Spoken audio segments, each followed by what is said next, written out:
Deep medicine for trauma is filled with stories of people just like you and how they found healing. I want to share just a piece of one woman's story. Dahlia came because she was tired of, oh, here we go again. I already worked on this issue and it's back again. Do you ever have that feeling like, oh, how many times do I have to work on this? It's like we all have an epic story. So it's important that we realize that we're not here on planet Earth to be ceaselessly happy, but rather to excavate our souls. There is a light inside each one of us that is brighter than the sun, but it is dimmed by the residue of many lifetimes where we swallowed negative story potions that diminished our identity, our value, and our possibilities. As we go through life, the process of creating antidotes for the story potions we've been subjected to involves one opportunity after another to hollow out the space inside us, removing portion clogs and making more room for our beautiful light. Each time we deal with our big issue, and we all seem to have one, we go a bit deeper and become more hollowed out. Maybe it's no coincidence that hollowed, hallowed, and haloed are so close in spelling.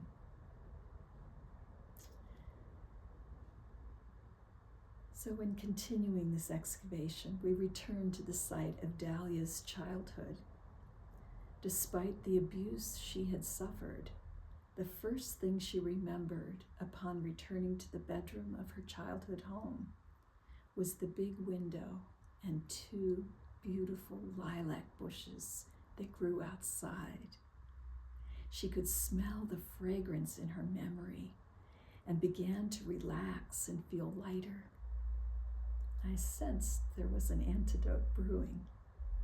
There was certainly safety in that smell. The next trauma memory Dahlia returned to was a time she was left sleeping at her church hall, one of those places where families spent many hours at a time in religious study and socializing. As she tuned into the child waking up in the dark, I asked her what the child was thinking. She's scared and alone. She's wondering, why did they forget me? The questions we pose never go unanswered. We instinctively scramble to supply an answer, even if it's an incorrect answer. Dahlia's answer was not in her favor. Because I'm no good and they don't like me. This turned out to be the story potion that had defined her life so far. She gave me a few examples of her history in that town that seemed to her to substantiate her belief. She also mentioned that her mother was depressed a lot because they had very little money and her father was often gone.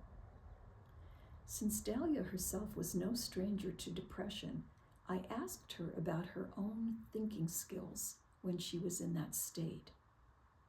Not surprisingly, she admitted that she was not too sharp and her memory was terrible.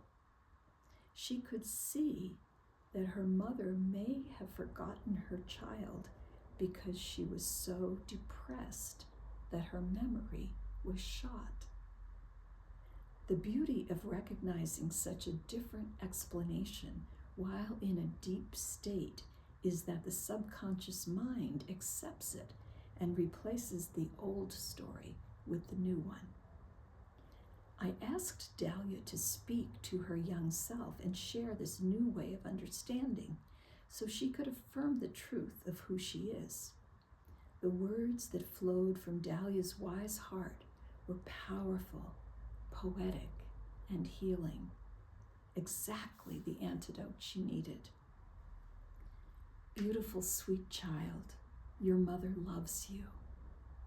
She is not well, and she forgets everyone and everything.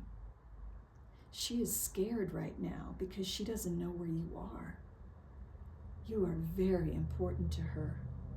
You are important to the world. You are a beautiful lilac bush.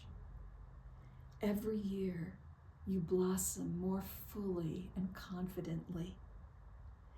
The fragrance of your soul makes the world or a beautiful place. You are not defined by the ugliness of the world around you.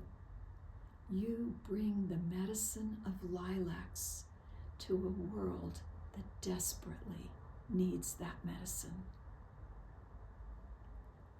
No matter who you are or what you have endured, you hold the equivalent of a lilac bush somewhere in your psyche.